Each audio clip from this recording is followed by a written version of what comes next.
Welcome to the Health Geeks Book Club podcast. Listen in as Kristen Norton and Eleanor Russell review all those great health and wellness books you've been wanting to read or you have read and want to talk about. Here's Kristen and Eleanor.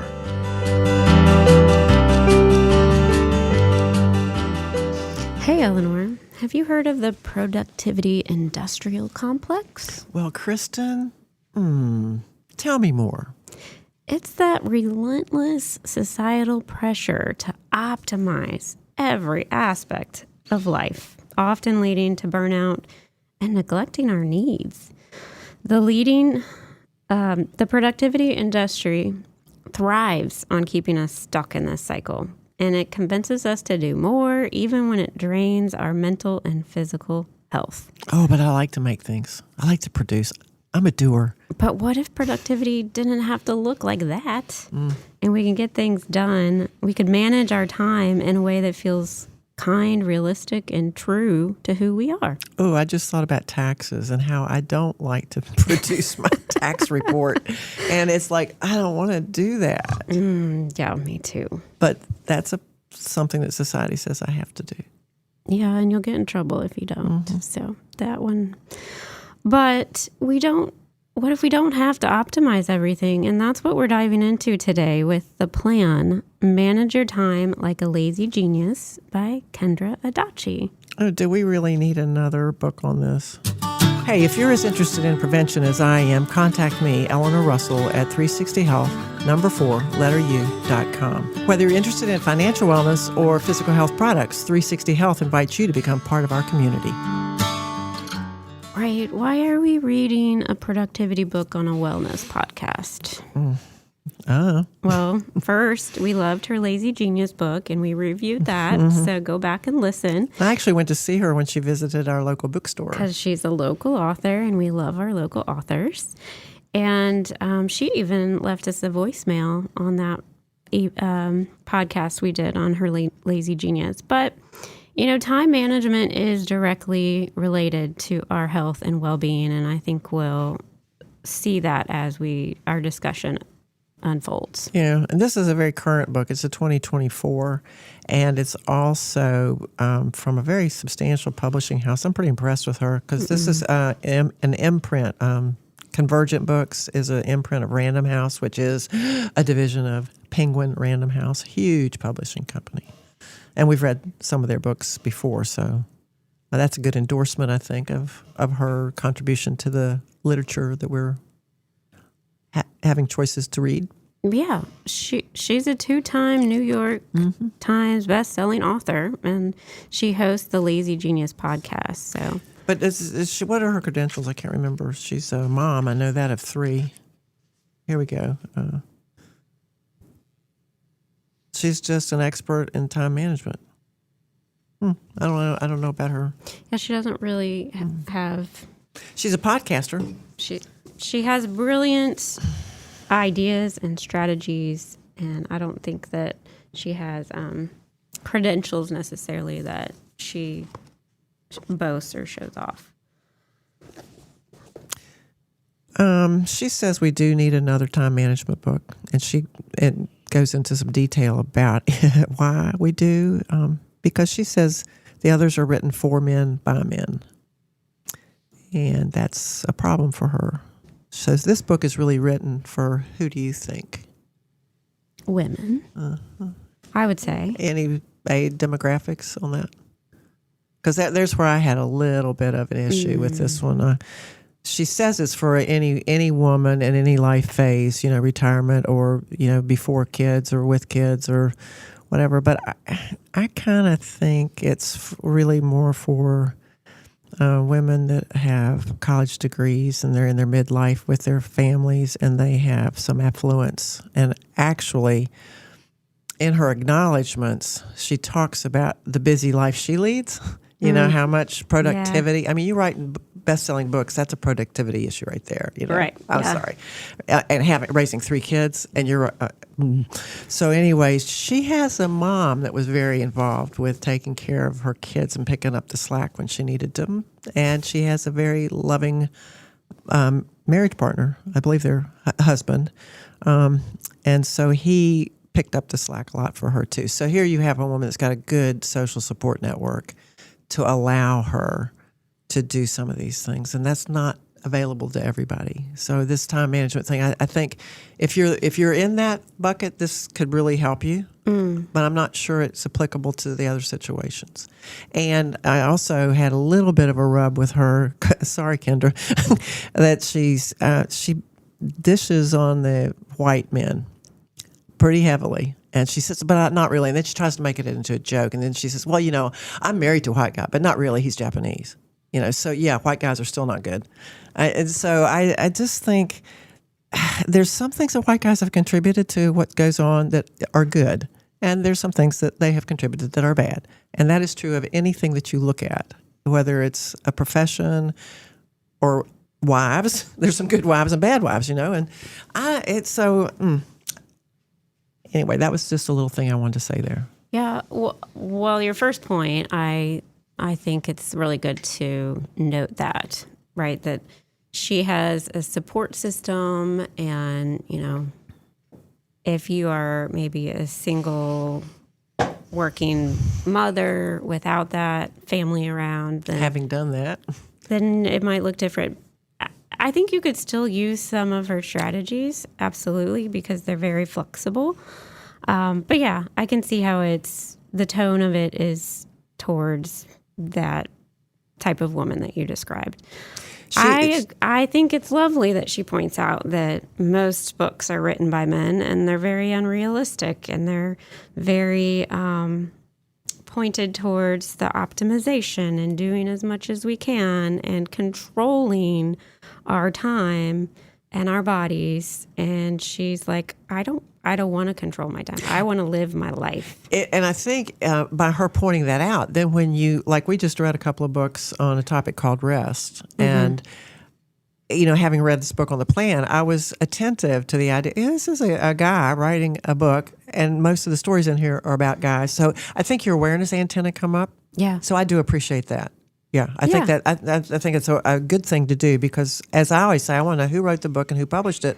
Well, you also kind of want to know what is their social perspective on this, and you've brought that up in some of our other discussions of people not incorporating the social constructs into what they're suggesting would be a healthy outcome. Right. Yeah.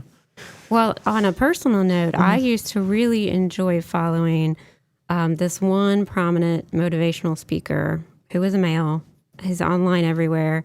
He had wonderful things to say, and I totally drank the Kool-Aid.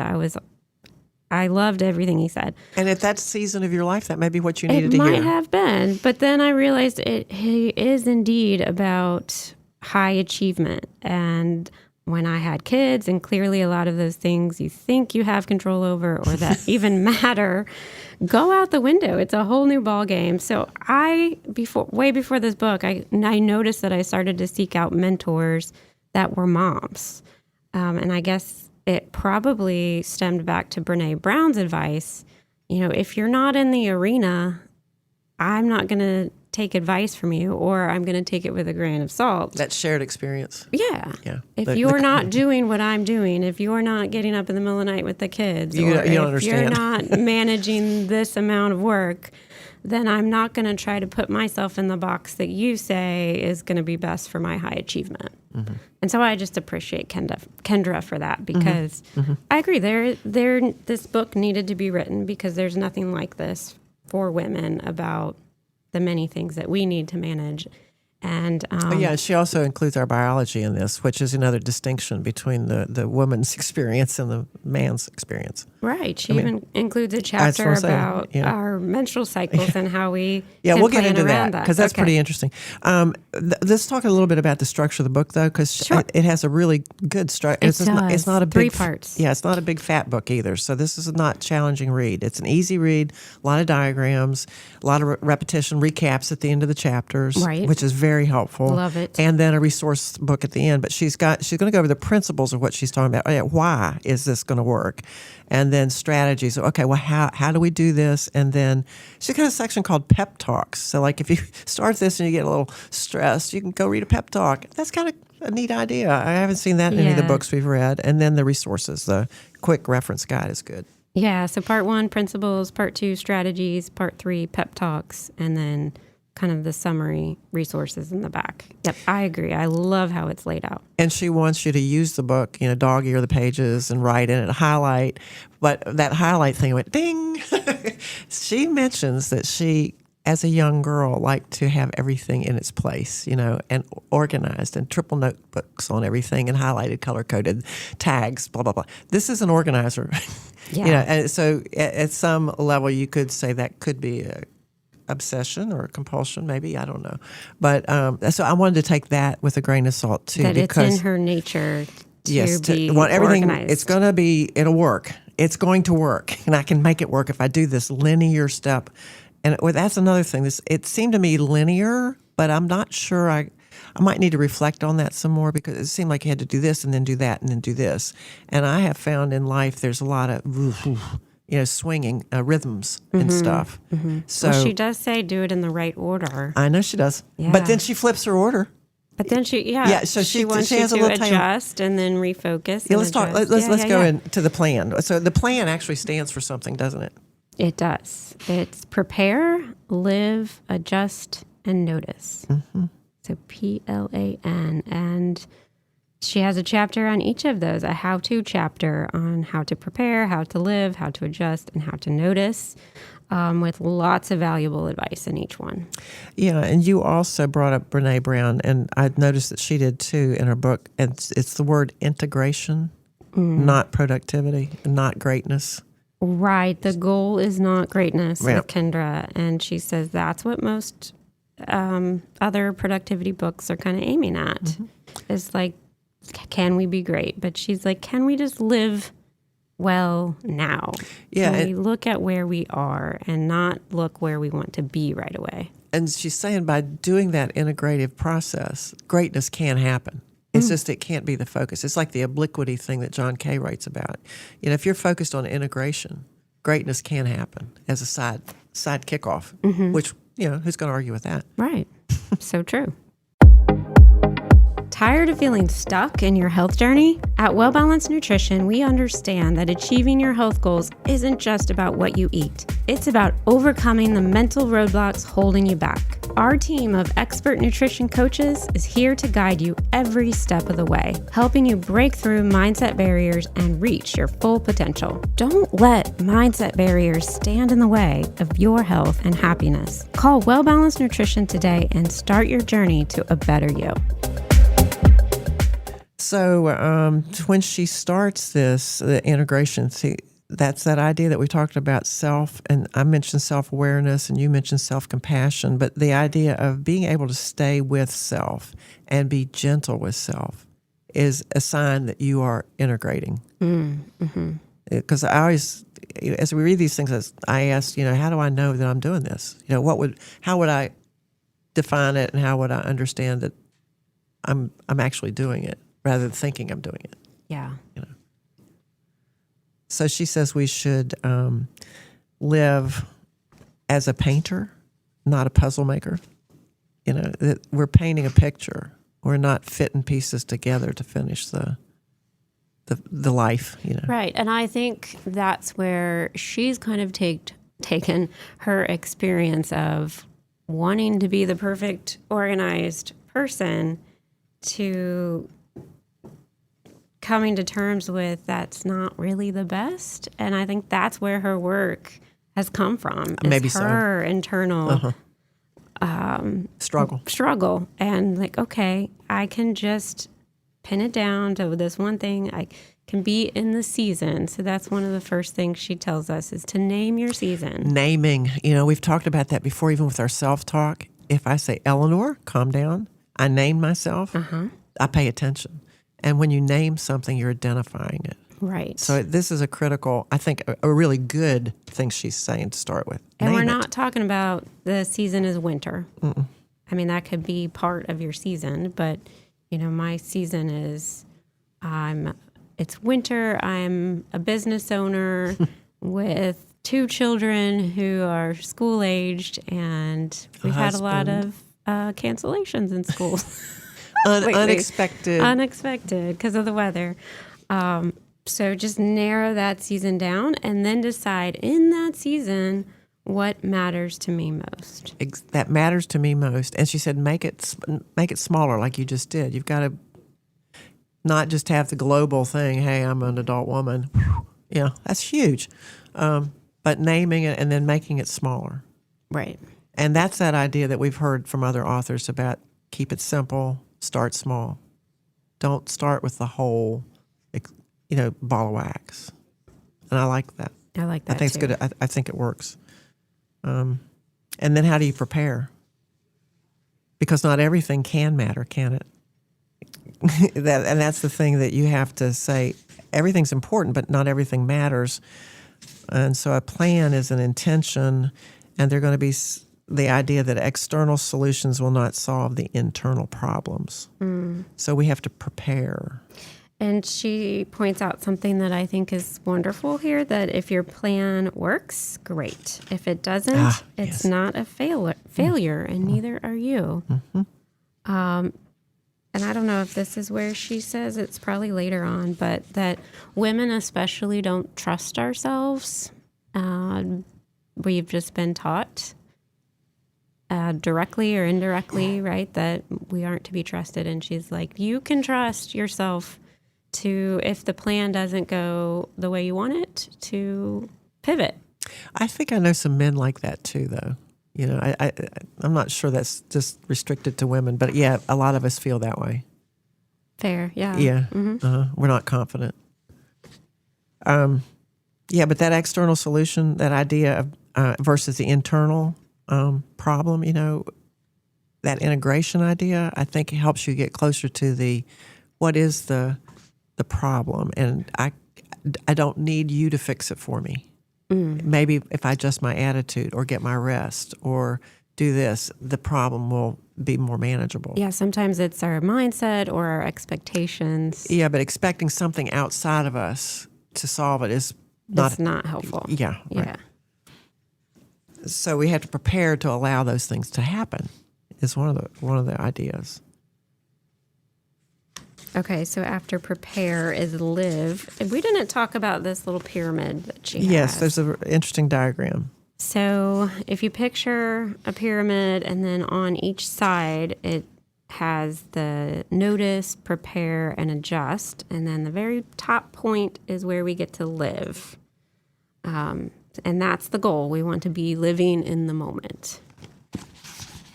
I thought that was a nice little image. Yeah, and then in her book, she takes on a chapter on each one of those. Right. And talks about it. I'm umming a lot, sorry. Yeah, this really, it's not as much to discuss, but like I said, just tons of valuable mindset shifts and things to think about in the how-to chapters. And then we get into the strategies, and I really enjoyed that section. She'll go into to-do lists and brain dumps and how to plan a day, how to plan a month, how to plan a vacation. And I took many ideas. One of them, I updated my calendar system because I really liked that a brain dump, I do lots of brain dumps, is not your to-do list, it's a decision queue.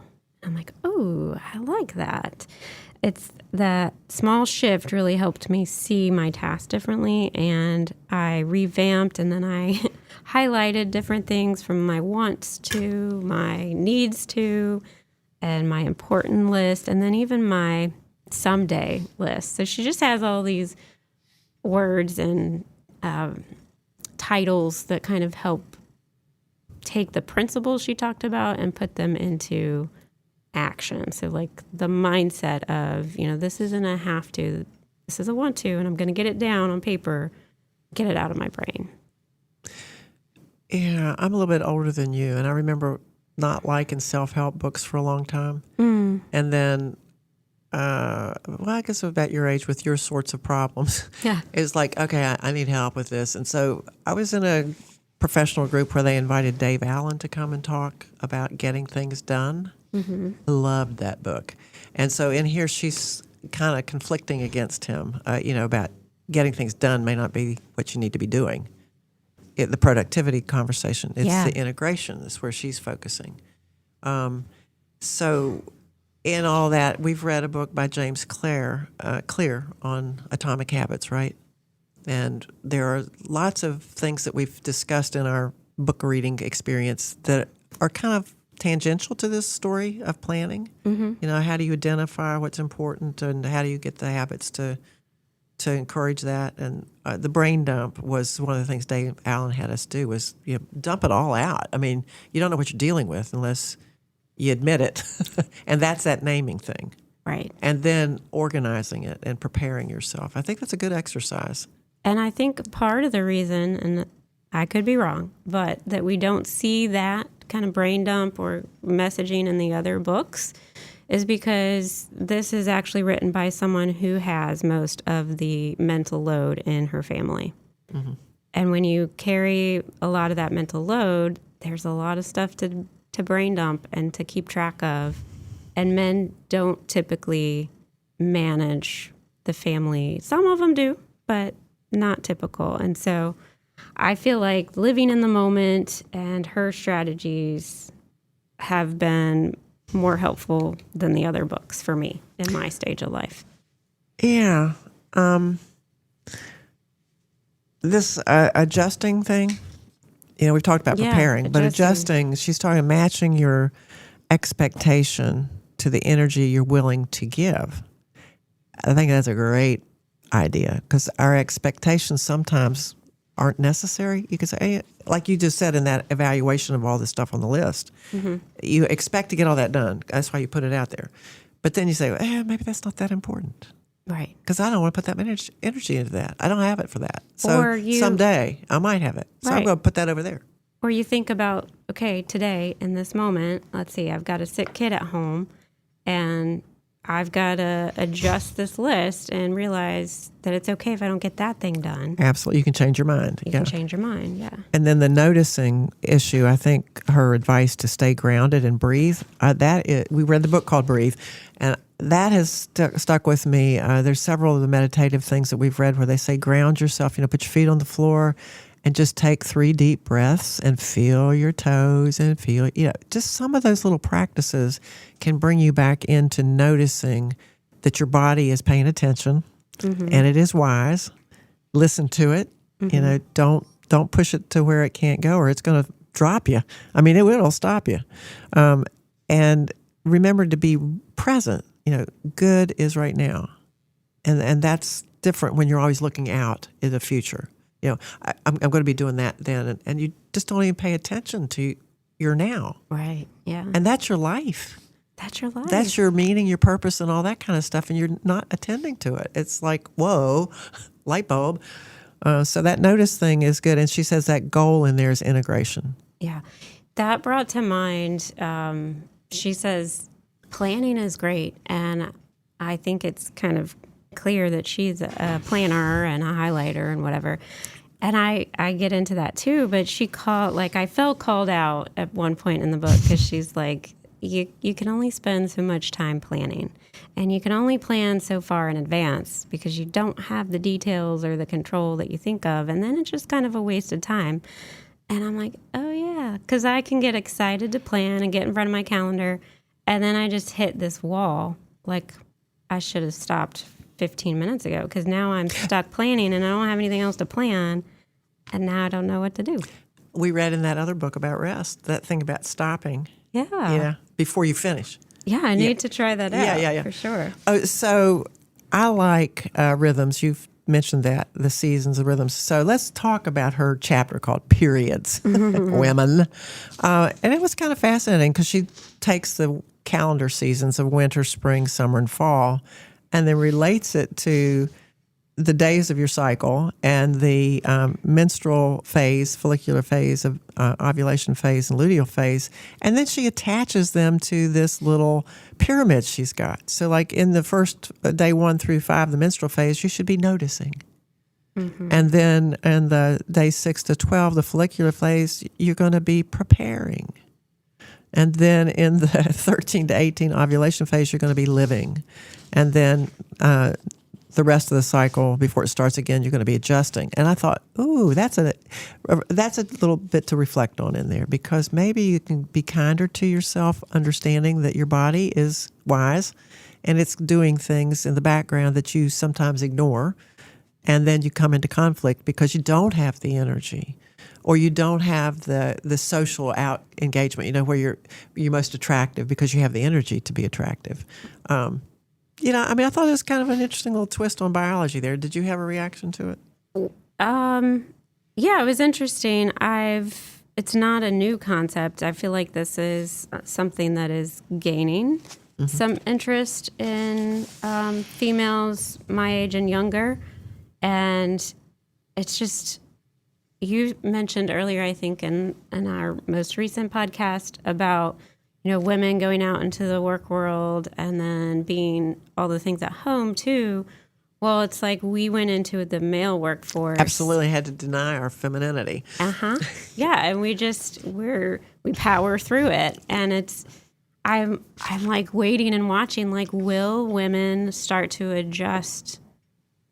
That's how society and culture work, like how we work based on our cycle. Like, will that happen in the future? Yeah, but then she also talks about women that aren't in the cycle, Because there's plenty of them, too. Yeah, you've had surgical or natural menopause, or you're on hormonal therapies. Right. And all that biological adjustments going on in your body. I don't know then, I think some women then would say, well, that makes us second-class citizens because you have to treat us differently and we can't compete for what you guys are, So it's going to be interesting to see how the sexes navigate this collaborative world that we're building, where opportunity is there for everybody. It's very complex. It is. Yeah. She talks about neurodivergency and mental health as well in her model and recommendation. And then she flips her little plan upside down and calls it NAPL, NAPL. Yeah. Where when life throws you those kinks, you might have to make some adjustments to the way this plan works. But she says it'll work upside down too. And I thought that was kind of, you've mentioned that already, the preparing to pivot. She's got like an idea for everything, it feels like. Yeah. The NAPL is notice your energy, adjust your expectations, prepare to pivot, and live together. Mm-hmm. Yeah. And her strategies then are for today, because that's all you have. Every day is the day you have, right? So she has this another little, what do you call those, mnemonic for today. So if you are starting your day with some energy, or if you're starting your day with no energy, she has strategies to help you move through that based on this today. So if you're starting off, open and outgoing, then T stands for tricky. Tricky. And then O for optimal, D for delightful, A for active, and always saying yes to yourself. Yeah, I love the frameworks. And at the same time, like, I think she mentions, like, you might need to read this book a couple of times, keep it around, flip through it. Pep talk. The pep talks, definitely for that. But even for the tools, I found myself super excited at first. And then, like, okay, life went on and I forgot about them. But then I wanted to incorporate them and I can't remember them. So I like that she has that quick reference guide so you can keep going back and kind of picking one, starting small, to implement, and then refer back and try another one. But yeah, tons and tons of stuff. Yeah, well, I'm Eleanor Russell at 360health4u.com, and I love to talk about preventing disease and promoting health. And depending where you are in that prevention conversation, if you're interested in having a conversation with me and want to look at some products that support your wellness journey, you can find me at the website. And I'm Kristen Norton, one of the registered dietitians at Well Balanced Nutrition, where we offer nutrition coaching by registered dietitians. To find out more, visit us at wellbalancednutrition.com, and you can even sign up for a free coaching clarity call. Hey, you know what? I wanted to end this on a quote from her, but that I felt like summed up who might like or enjoy this book. So, women who desire to live a wholehearted, integrated life, not greatness and optimization. If you're a flesh and blood person with a beautiful, slightly unruly life who just wants to get your stuff done, have fun, not yell at your people too much, and occasionally feel bone-deep contentment. You want to make hard things a little easier and enjoy life more often than you endure it. Sounds like a good plan to me. And I'll take out the women part. I think that was my notes. Hers is just if you're a flesh and blood person. So, yeah. Yeah, but it is really a woman's book. Yeah, I mean, it's got periods in it. Yeah, right. Okay. Well, have fun, everybody, and keep reading, and let us know if you want to comment on our podcast or visit our Amazon book affiliate. It's found on our website. healthgeekspodcast.com and buy the book. I recommend it. All right. Have a good day, everybody. See ya.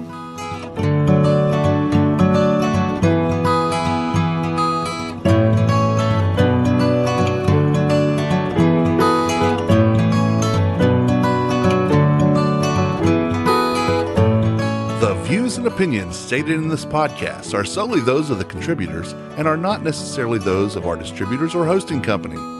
This podcast is copyrighted, and no part can be reproduced without the expressed written consent of Kristen and Eleanor.